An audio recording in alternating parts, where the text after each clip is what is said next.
Welcome to Painting with Shawna on Thursdays. I am so glad you're here.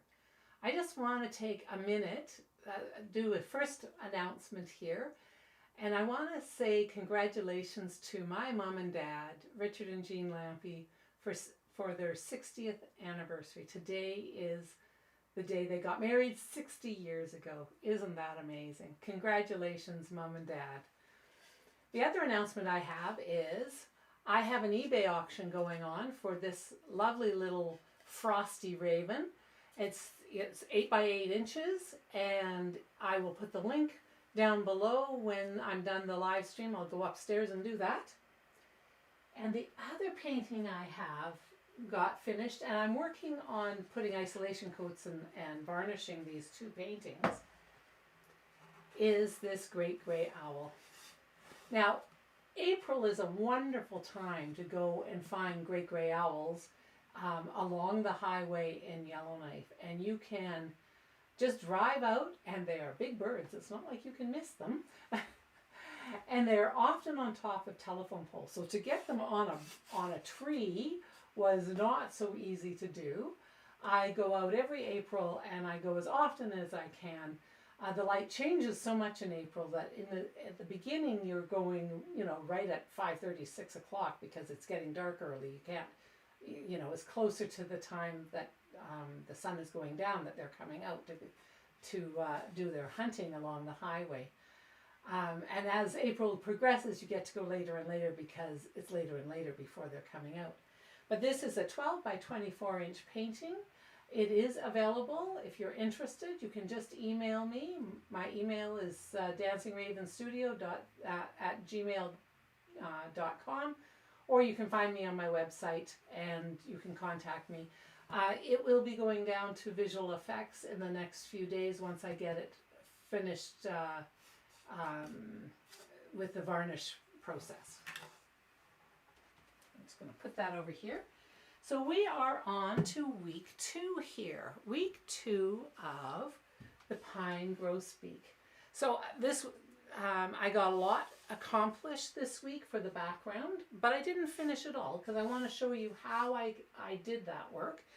So we're going to work on this area for a while, and then we're going to work on the head of the bird. So this is going to be a 3-week live stream series, because it's going to take a while to get through that. So I will work on other parts later, but let's get painting.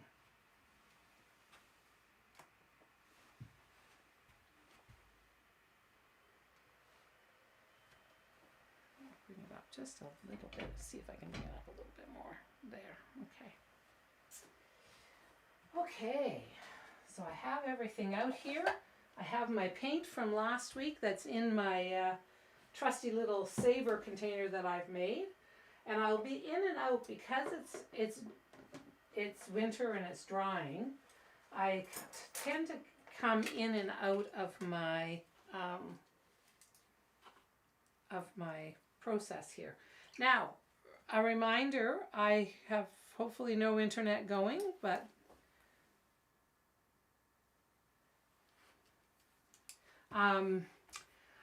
I can't see any comments, so if you're here, say hello down below. If you're here, you can even say where you're watching from. That would be fun. And when I'm finished the live stream, I will happily go upstairs and reply to any comments that you have. So we're working on this background, and I'm looking over here. So I'm thinking about what I'm seeing here, and I don't have a lot of paint on there right now, so let's get some paint on here and let's get moving around. I'm going to work with 2 main brushes. First one is a script or a liner. Is it a liner or a script? It's a Robert Simmons Sapphire. It's just a inexpensive synthetic soft brush. And the other one is another inexpensive brush, is simply Simmons, and that's how I'm going to move the paint around, because at this point when I get to the second pass, what I'm doing is I'm putting the the paint down and I'm moving it around and I'm softening it out. Now, acrylic paint dries really quickly. You know, this is not oil paint, so I don't get the chance to soften the edges and do all that in the same way. So it's finding ways to do it with acrylic, moving fairly quickly and creating that softened edge look by pulling out. So I'm just touching it. I love this brush. It has just enough stiffness to it, but not so much that it's pulling the paint off, and it's inexpensive. So if you abuse it a lot. Now I work little bit of paint by little bit of paint. Now I'll let that dry. I don't want to get too much into this. Where's my little piece of paper? I need to get my paper towel going here. And I'm just going to touch the edge. I'll let that dry. It sometimes takes 3 or 4 attempts to get to where I want the value with everything that's going on there. So I'm going to darken this value, and I haven't painted on this for a couple of days, so my value choices might be a little askew while I get figuring out, what value works best where. Take some of that paint away, soften that edge. So I'm trying to create the illusion of blurriness in a way that's, it's more, it just takes time to do. And it is what it is. On the third pass, because I'm still on the second pass, on the third pass I'll come and refine everything.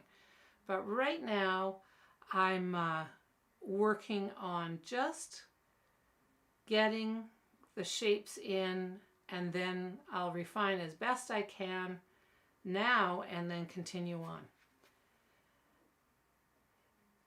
If you're interested, I have a newsletter that goes out once a week. This week it went out on Sunday, and it had the advance notice. It had the notice for the 1-minute video that I did for painting the Frosty Raven, and it had the advance notice for the auction. And I didn't do another one email. I normally do them on Tuesdays, but I didn't do that because I did it on Sunday this week.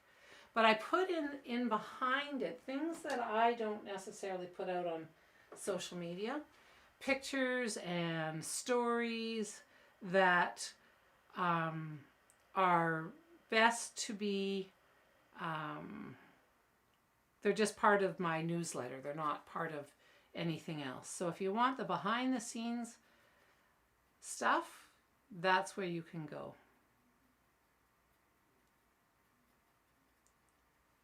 And you just go to dancingravenstudio.ca and you can register right on my website.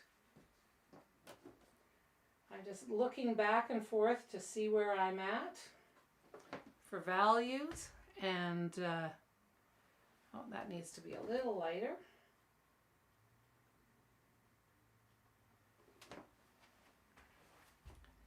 And just building up. I'm not a fast painter.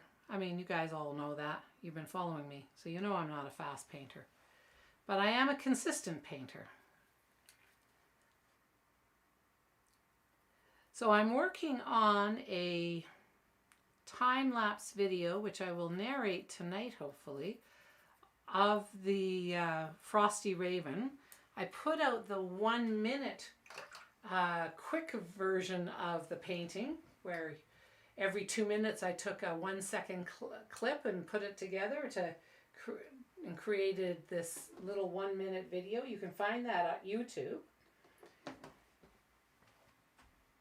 If you're on YouTube, you can subscribe, and if you're on Facebook, like my, not like, I guess it's follow now. follow my page.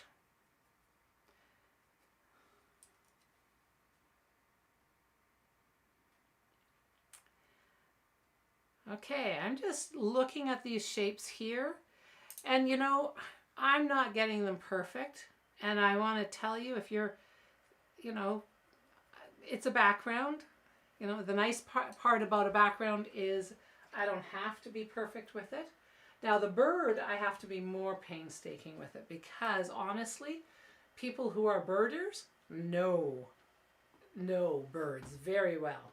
And they know when you have it wrong. So you want to make sure you got it right, so that the birders smile at you and say, yes, you got that right.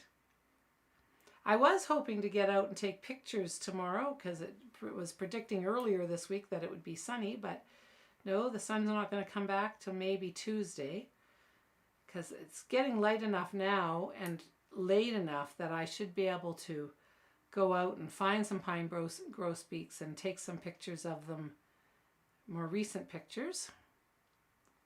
Okay, interesting shapes in there. And again, just touching the edge to soften it.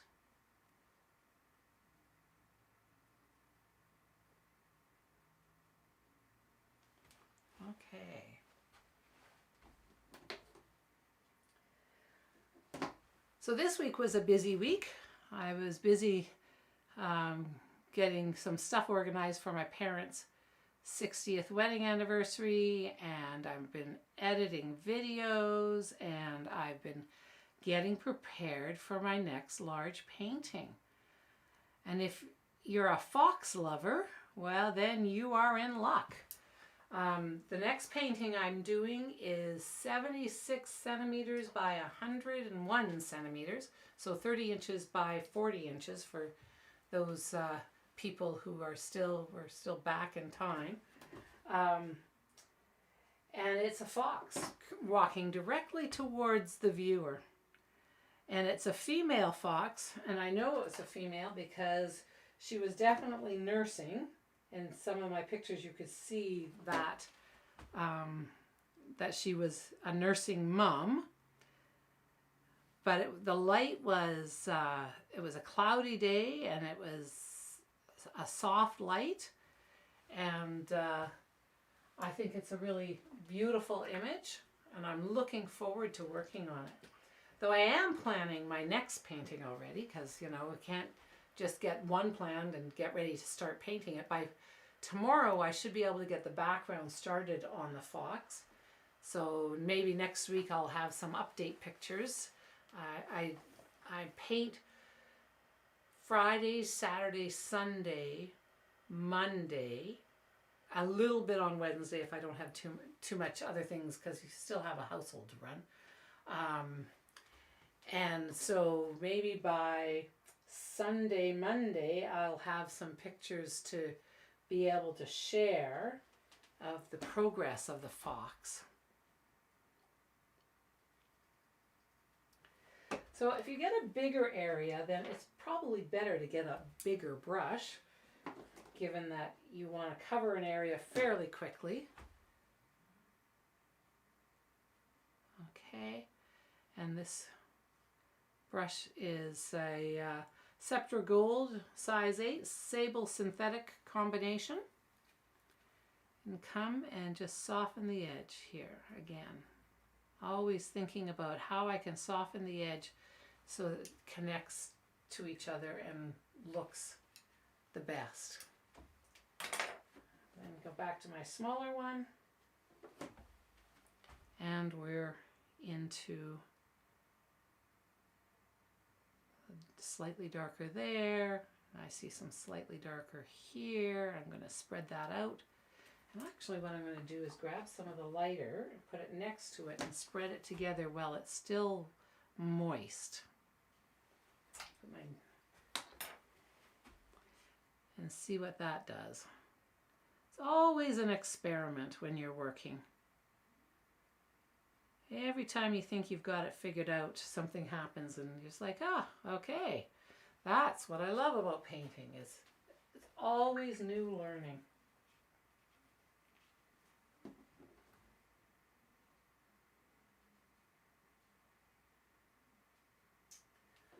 So let's get some of this light in here. So if your shapes are not 100% correct, that's all right. Nobody will see the image. You see the image because I've put it right next to it so you can watch me work. But you can see that sometimes I'm not 100% correct. Okay, and then we have this shape here. And I'm just going to do that. And then I can come back and do the nuances over top of it. I'm just building up all these little shapes that are in here and seeing where they're going to take me. What's interesting is I hadn't realized that we have a branch over top of this, but it's so blurry you don't realize that that's what you're looking at.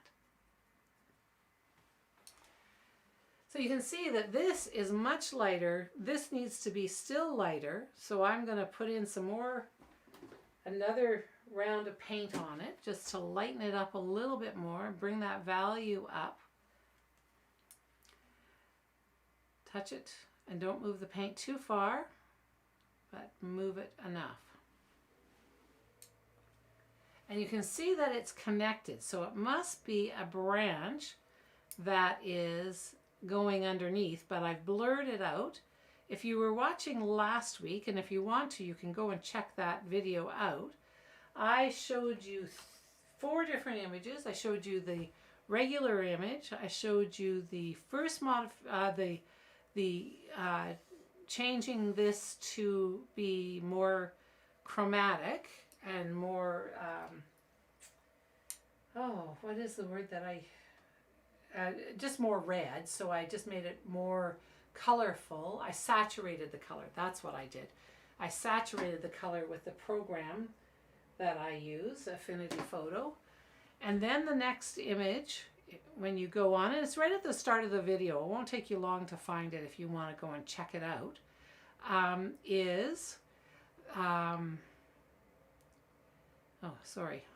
have to stop and think here. Was with this background blurred out, lightened a bit and blurred out. And then the last image was a total blur out, which I chose not to use, but was kind of fun to share that what it would look like if I had totally blurred out the... So I'm going to just bring that brush in and touch it a little bit more and soften that edge. I don't want too much paint there, I just want it to blend in a little bit. Okay, I'm going to see what time it is. Okay, we're going to work on this just for a few more minutes, and then we're going to go to the head and work on the head of the pine grosbeak. And we're going to hype up the color in the, like there's not a lot of reflection in the eye because it was such a cloudy day, but because I'm an artist, I can do what I want with it, and I'm going to play with it. So we have this little shape here that is shaped like that, and it comes out here, and it comes over here. And a little bit there. And I'm just going to touch the edge of these just to tidy them up a bit, and then leave them to dry.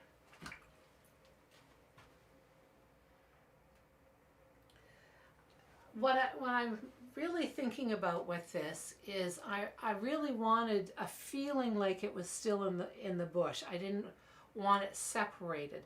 Though the next voting we will do, that will be next week. I will put that out next Tuesday for the following. I've wanted to play with doing a bird and doing some, for Pete's sakes, gilding in behind, a pattern gilding. And I thought we would play with that. And I thought that would be a fun thing at 8x8 to do. and create this sort of interesting looking painting. So I will be sending that out next Tuesday for people on my list. If you're, you can go to my website. I will also put it on Facebook, and I will put it on Instagram. I put it in my stories, and over on beyond my stories as well. I put it out, and then you can just leave a comment and say which one you would prefer. And then I take every one of those votes into account, and then the bird that wins, wins. So I'm looking at more colorful birds. Not that this red is not more colorful, but I'm looking at other birds. And maybe even an Australian bird to be considered for the vote. Because they definitely have colorful birds, I'll tell you. My favorite is a rainbow lorikeet. Hoy-yi-yi. What a noisy bird, but they are so bright and they're so pretty. So you never know what I'm going to look at and see and think that I should put into that. I just started the thought process for it. Okay, soften that. I don't really want a lot of that paint out. I just want that line to be there. And I see there's another one here. So I'll move that paint around. I like when you guys vote and choose the painting. I mean, I get to choose a lot of paintings. I don't need to choose every one of them. And it's nice. It's kind of fun. It's fun to see which ones you got, all of you would be interested in me painting. It was a really close vote for this one.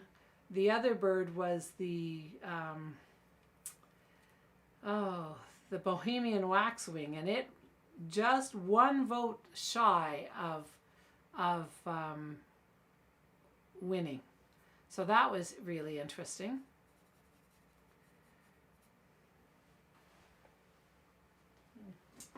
Bring that value down a little bit. It's too bright.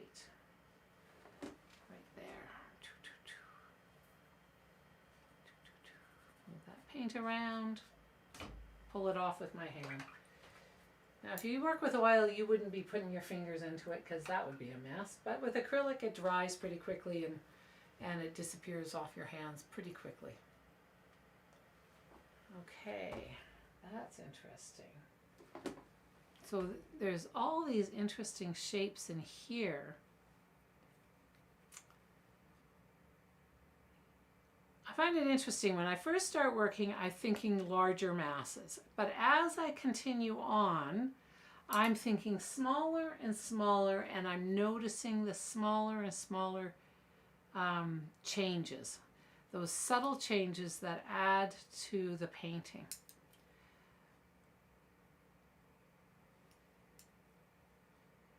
And I have all of these shapes in here that are kind of like bubbles, because that's what I did. Was I did circles. The brocas in the background are circles that so I want to honor that by doing that, creating those shapes of circles.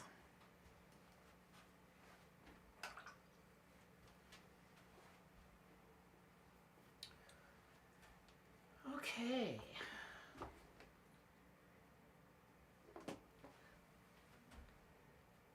So I hope your week went well. Mine was busy, as it always is. We had to get a new dishwasher this week. Our dishwasher died after the power went out yet again, for the multiple times that it's gone out. And it really died. It was like, ooh, okay. So we got a new dishwasher tonight. Now we have to learn all the new fancy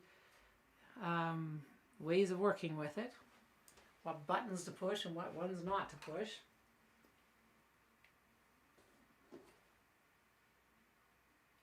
So what is your favorite colorful bird? If you can write that in your comments below, and I don't care where the bird comes from. It doesn't have to be from Canada. It can be from Australia. It can be from Africa. It can be from wherever you live. What's your favorite colorful bird? I love the pine grosbeaks. I'm a fan of blue jays, even though they're not particularly nice birds. Rainbow lorikeets. What other colorful birds do I like that I have pictures of? Think about that. I've got lots of pictures of birds. Oh, I really like yellow warblers. And you know that because I've painted the yellow warblers. I did a series of 3 paintings. If you go to my website, you can see it under birds on my art section. And those 3 paintings were really, they were taken on the same day, and it was different birds, different yellow warblers building their nests and getting stuff for their nests, and so that was fun, and I had lots of fun painting it. In fact, I still have one upstairs because I pulled it from the gallery and brought it home because I had no paintings on my walls, and I thought, oh, I like this one, so I kind of just brought it home.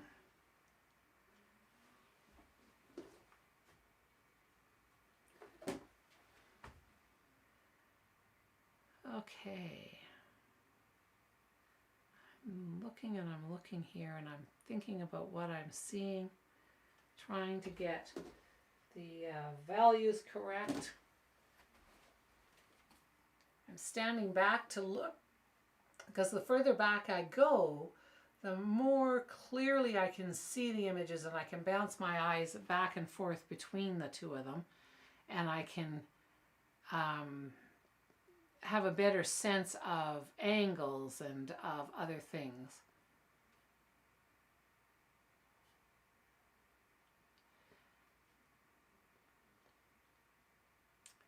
I'm excited about working on the fox. I haven't done a really large painting in a little while, so I'm excited about that. And I've never painted a fox. Now, lots of artists in Yellowknife paint foxes, so, you know, I just thought I would try one and see what I think of it. I spread that paint a little too far.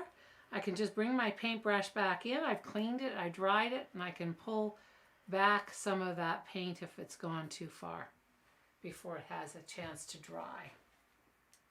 Okay, let's look at, we're almost to the point where I'm going to move on to the head of the pine grosbeak. Talking and painting sometimes is a challenge.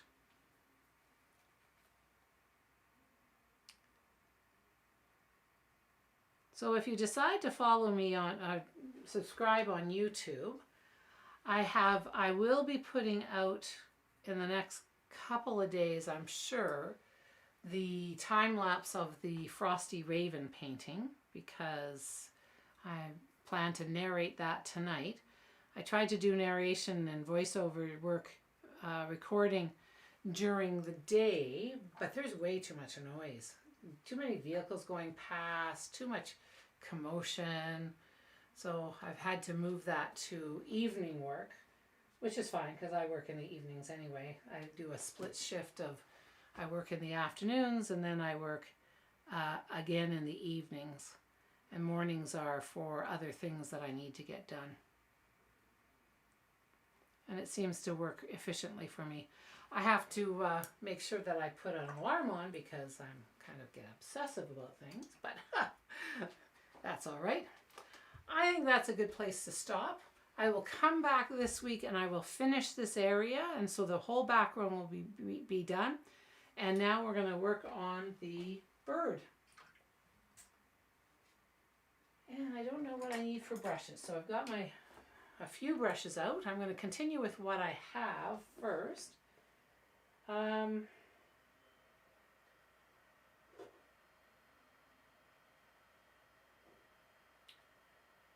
What I didn't do was okay, so there we go. We've got some, let's get some of this darker on here. Now, if the color turns too white, too pinky, I'm not going to worry about that because reds tend to be very transparent. So I can come and do just a glaze over to bring that red out more if I'm feeling like I didn't remember to make a pale yellow white mixture. There you go. I didn't do that.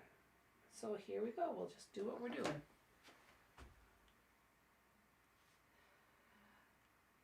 So I've got two reds going. I got a cad red medium.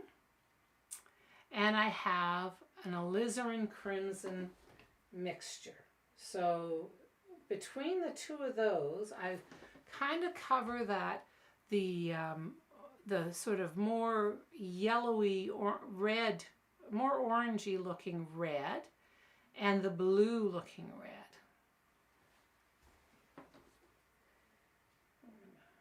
Go across the top here, and we're going to come and just darken it across the top here.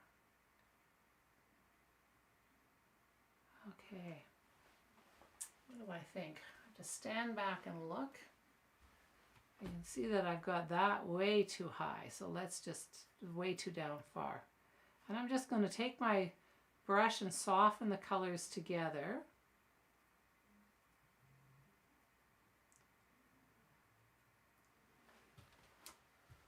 Okay. And let's get a little bit of that in the cheek area here. A little bit more of that red with the a combination of the two reds. The alizarin and I'm thinking about the way the feathers are falling. So I'm just going to put it in here. Okay. Now if you look at this image, the gray looks like it's quite blue, and that's because I saturated the color, and gray will go more blue as you saturate it. But I'm not going to use such a gray because that's not is not really what the gray was looking like on the bird.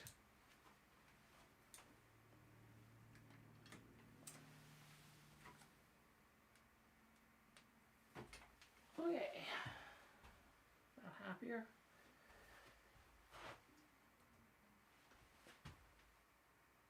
Okay, my phone just told me it had low power, so I'm just plugged it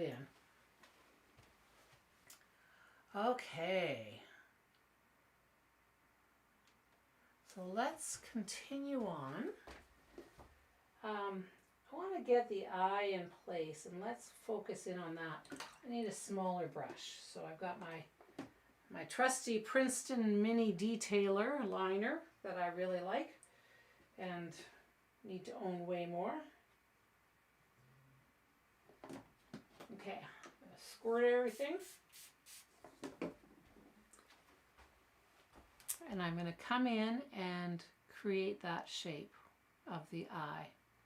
Now the darkest value that I'm working with, make sure I'm not in the way, that I'm working with is a value 3.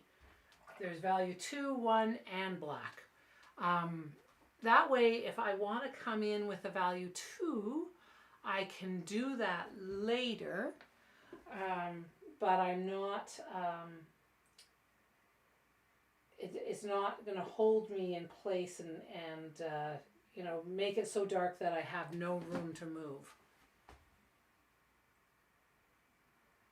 Okay, that could be a little darker yet, so let's grab some more darkness and put that in there.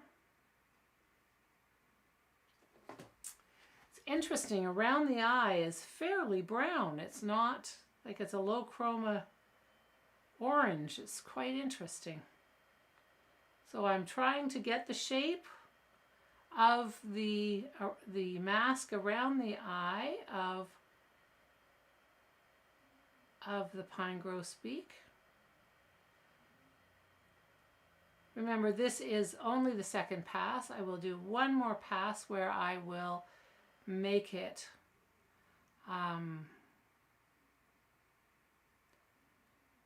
I will do all the final tweaks of it. Okay, what I'm seeing is interesting here. Take a little bit of that, and a little bit of that, a little bit of that.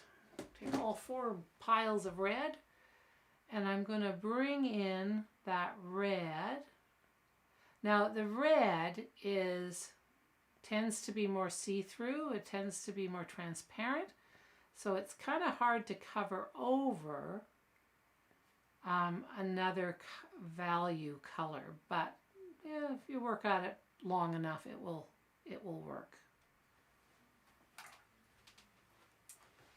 Okay, I'm going to reshape this a little bit. I'm going to bring that in a little bit more, and then bring that red back.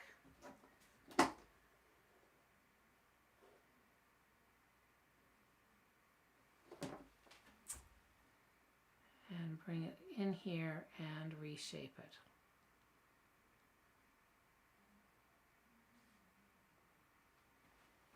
Okay, stand back and look. There's a long way to go yet here.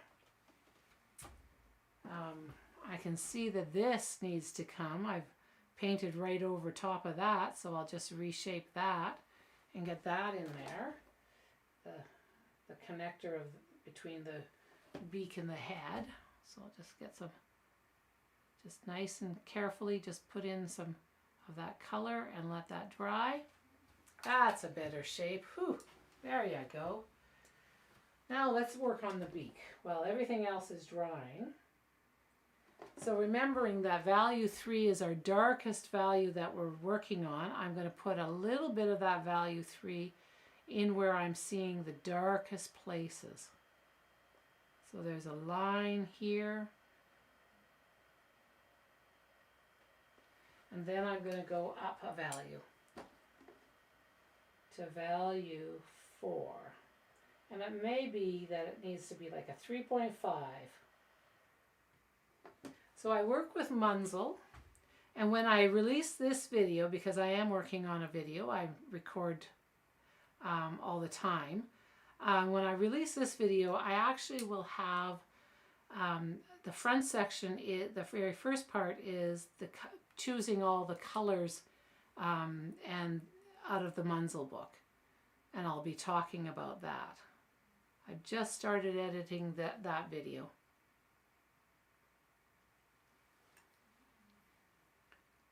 Okay, and I'm going to bring that down and around. So they're called grosbeaks because they have a big beak. And their beak is quite strong. They do love their sunflower seeds. Okay, I'm just going to stand back to see that I'm happy with that. What I'm noticing that I'm going to put a little bit of reminder here is that there's a little bit of the background showing here. So it's not that bright, but when I come back with my third pass, I'll correct that. I'll just pull it out right now and let that just be there. So it reminds me that I'm trying to keep, not maybe that much, just a little less. Dry my brush off and move the paint around till I get it where I want it. There. Okay. So we're working our way along the beak here. It's an interesting shaped beak. I don't think I've done a grosbeak before. So now other places have some really fabulous grosbeaks. I mean, these are fabulous here. Some places they have evening. I've seen them south of the lake, actually, south of Great Slave Lake and Hay River. They get evening grosbeaks, or I think it's evening grosbeaks that they get. So if you get a grosbeak, what grosbeak do you get? If you just have grosbeaks around your place, what grosbeaks have you seen? There was a rosy-breasted one that got photographed in the NWT one time. I mean, it wasn't. It could have been here. It could have been in Yellowknife, actually. But I didn't see it, and so I saw the pictures online and went, "Oh, that's a beautiful bird."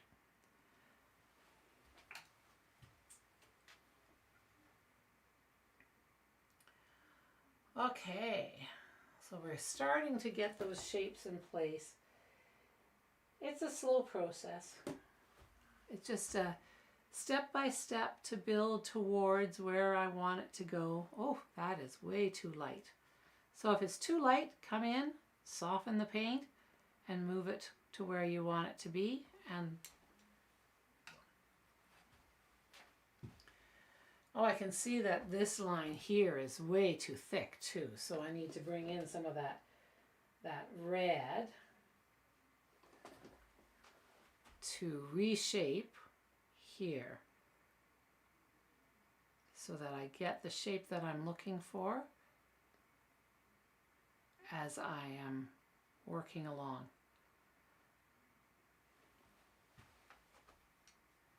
And round that out by simply taking my brush and pulling back some of that red paint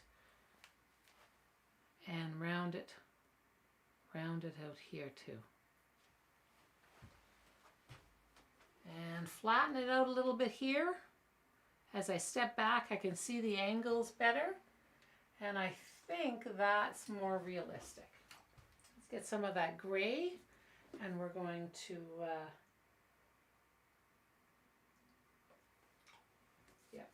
spritz my paint so I can keep it fresh. I can keep it fresh for weeks in this contraption that I have created. And I want to just touch the tip of my brush because I want it to be quite fine. And then what I'll do is just soften it a little bit. I don't want to blend it out too much. I just want to soften it. I want to get it into the right angle. There. I'm happier with that angle.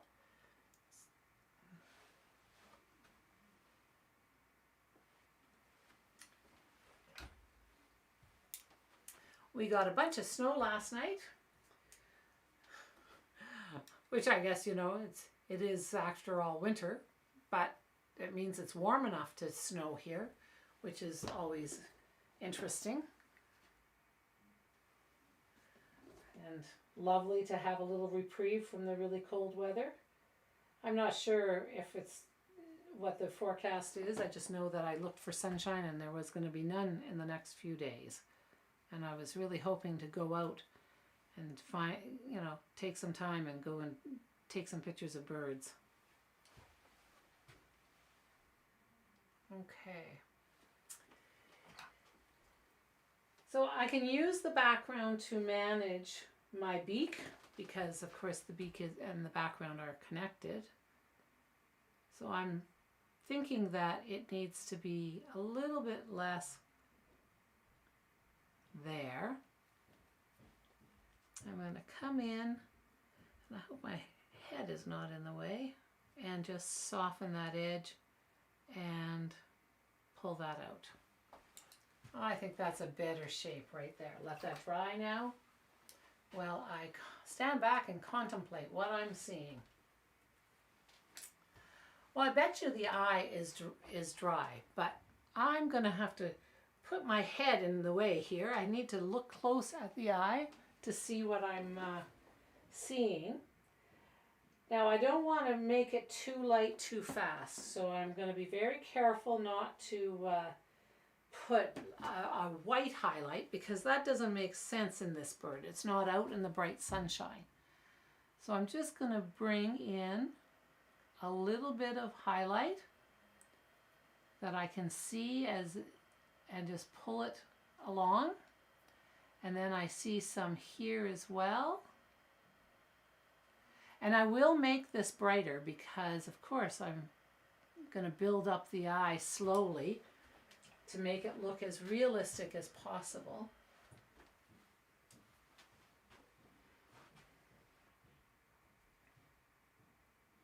Okay. I'm happy-ish with that. What am I looking at there? What is right there?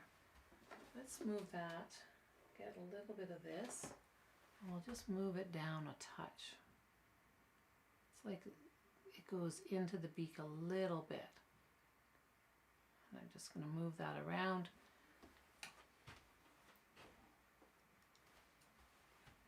And bring that there. Okay. So you wear out your carpet, stepping back and forth and looking at your painting.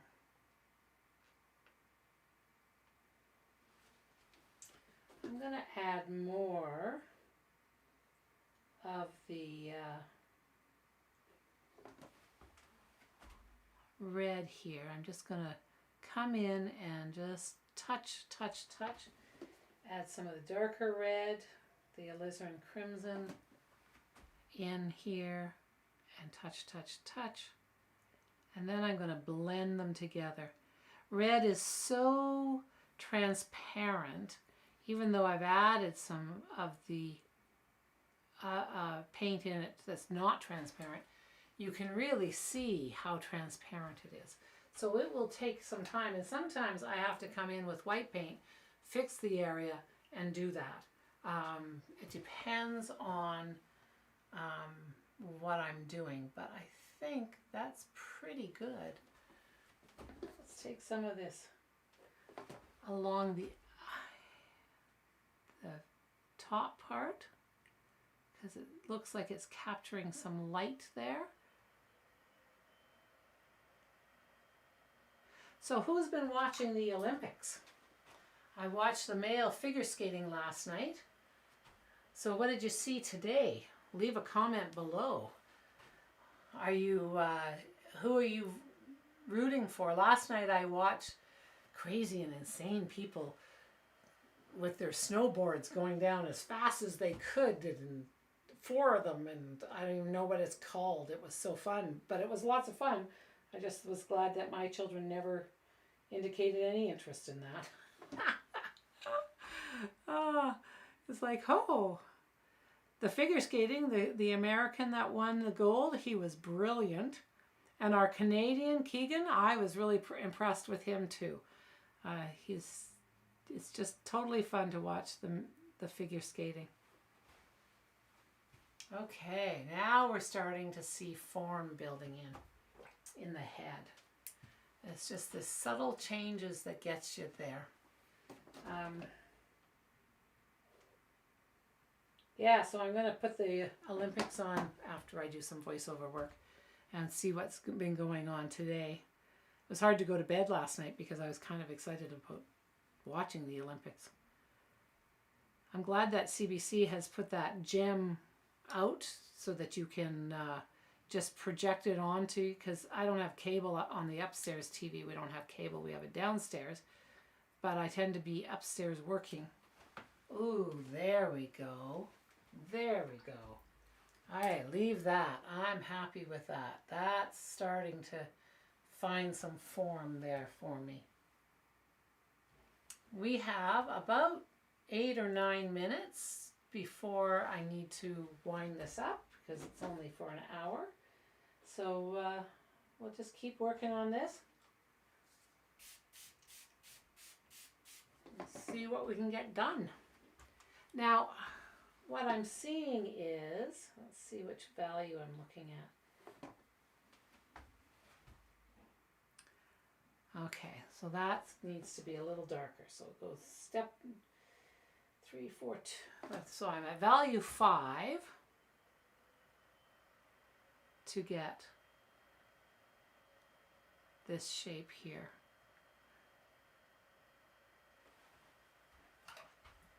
Okay, And I can see that it's actually value 4 in there as well to get some of that darkness that's happening here. So I'm just going to bring it in while the paint is wet and move it around. And I see a little bit of value. Oh no, that's a lighter value there.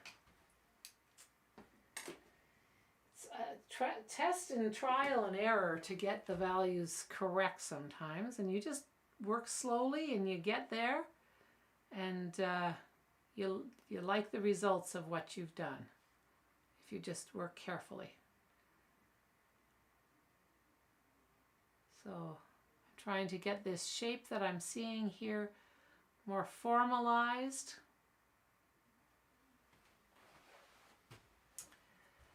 And I see a little hint of that right here. Oh, it's a little darker than that. So it's not capturing as much light. So let's go to value 5, see if it's there.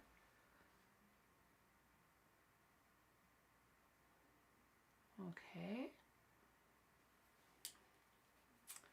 If you get the shape wrong, just bring in your paintbrush and gently move it to where you want it to be. And I can see that it drops down in the value as it is turning away from the light. So I'm just going to bring that, except it's still lighter than that. It's this little dance of watching and playing with this. And of course on the third pass I can make that even more correct. But I don't want to get too far into the reds because, like I said, red is so transparent. Okay, we're going to leave that there and let that dry. I think I can bring a little bit more of the, let's see what we can build here for that.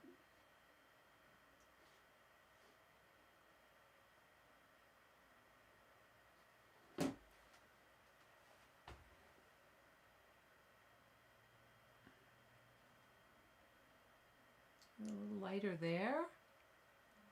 I'm seeing a little light along this edge there. Now if it gets into the eye, you're going to just come back and push the paint back with a clean, dry brush so that you don't want to make the bird look like he's an angry bird.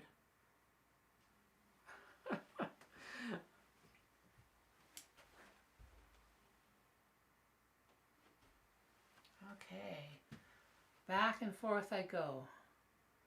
I still see that this could be a little lighter value. So I'm going to bring in, I've got 2 paints that are the lightest, the alizarin and the cad red. And I'm just going to bring in some, just to bring in some lightness here. And I'm going to use my paintbrush to move it around to give that, so that it's not just these lines that I just popped in. Okay, and it needs a little bit more light here. I'm just going to sort of get that cheekbone, it seems like it's.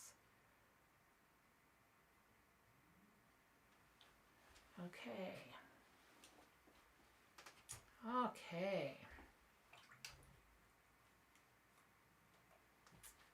There we go. So let's put a little bit more light in that eye. Just to touch it up a little bit. Now that is a lot of light. We don't want that much light in there, so I'm just going to take my brush and pull off paint, and then I'm going to put my hand in there to pull off more. And I'm going to reshape that shape because I've got it blending out too far. There. Then I'm going to come in, that's still too light, so I want to come in 1 value darker.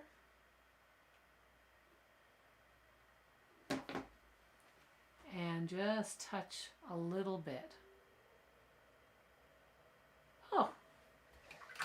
Yep, that's a lot of light. A lot of paint there. So I'll just take that and touch it with my hand to pull some of that paint off because I don't want that much paint on there. And soften that edge and do that again. As I come in closer, I will, as I'm working when I'm not talking and trying to keep my head out of the way here, I will see what the little tiny details, because there should be rounding and darkening in there. And that might be just what I need to do, is to take a value 3 and take some of it off. I've taken a bunch of paint off so that I can control it better. And I'm going to come around the eye to catch that detail. And I see I've got little white flecks there, so I want to hide that away. And use that darker value in here to manage those highlights that were just a little bit too bright. So I've just sort of did a glaze over top with the dark. Okay. Well, I think that's a good place to end tonight. I'm just going to spritz my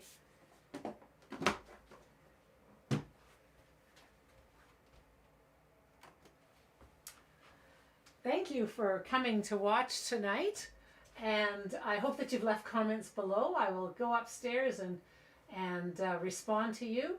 Remember that the auction will be online. I will put it in the information that's below the video for this Frosty Raven, and it closes on Sunday. It's a perfect Valentine's gift to give yourself or someone you love. If you know somebody who's a big Raven fan, you can give them a Valentine's Day gift too. Anyway, I will see you next week. We will be working more on this, and if you sign up for my newsletter, you get to be part of the voting for the next little painting that I will be working on, where I'm going to play with some faux gold leaf. It's not real gold leaf. It's just the faux stuff. I have it here, and I found it in my closet. I thought, oh, perfect. That would be a fun thing to do with you guys. Okay, so we will see you guys next week. Have a great creative week. Bye.